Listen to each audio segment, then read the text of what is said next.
Hi folks, this is Jake. Hope you're okay today. It's good to see you.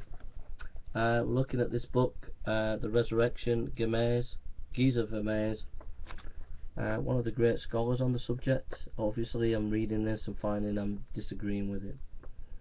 Anyhow, he goes, the circumstances, it is remarkable that the evangelists time and again assert, as we have shown above, that the disciples found the announcements of Jesus incomprehensible. They kept the matter to themselves, questioning what the rising of the dead meant. Mark 9:10. They did not understand the saying, and they were afraid to ask him. Mark 9:52, Luke 9:44. But they understood none of these things. This saying was hid from them, and they did not grasp that was said.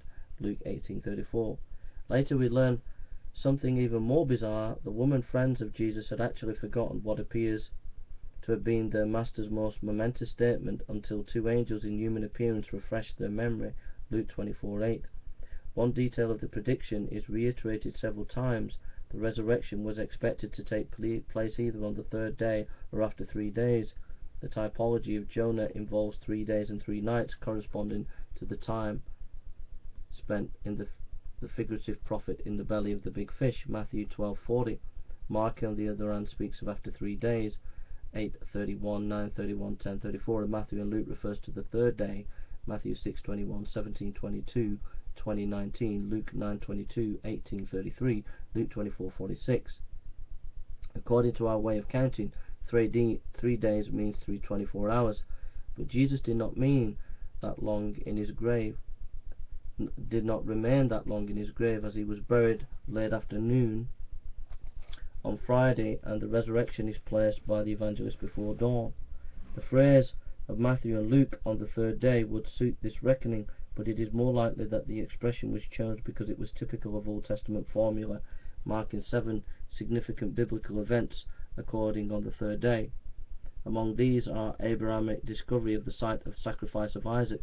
On the third day Abraham lifted up his eyes and saw the place afar off, Genesis 22:4. And Isaiah's prophecy of the resurrection. After 2 days he will revive us, on the third day he will rise up, Hosea 6:2.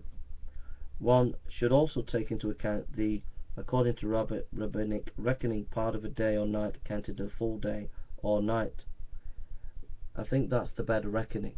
I think when Jesus says, I'll be dead 3 days and rise after 3 days, 3 days and nights, it wasn't full 3 days and nights from our reckoning, but in Jewish reckoning,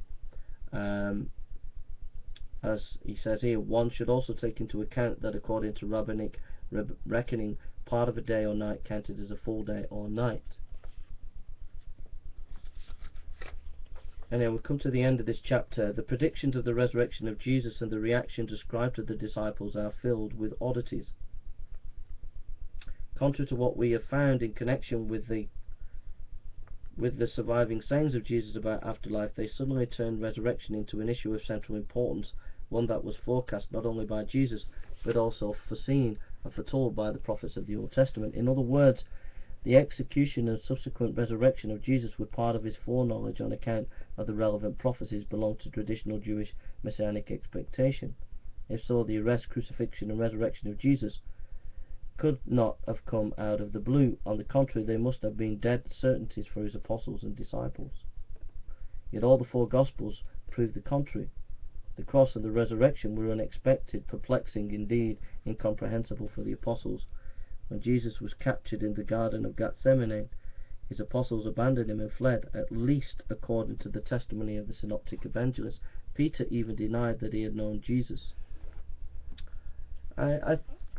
Even though he's a great historian and a great thinker, I think his understanding of the gospel texts are very, very poor. He's just coming up with, he's not giving us any decent criteria, it's just his criteria that he thinks is significant. It's obvious that at the time of Jesus the disciples just didn't understand what was going on. Even though they were taught these things about Jesus dying and rising, they just didn't get it because it was not on their radar that would happen.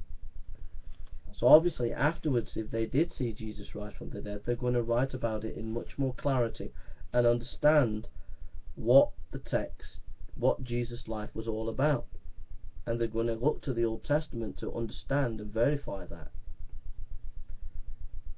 I think that's so simple. I don't understand why Vermes would have a problem with that. But that's one of the great scholars of modern times.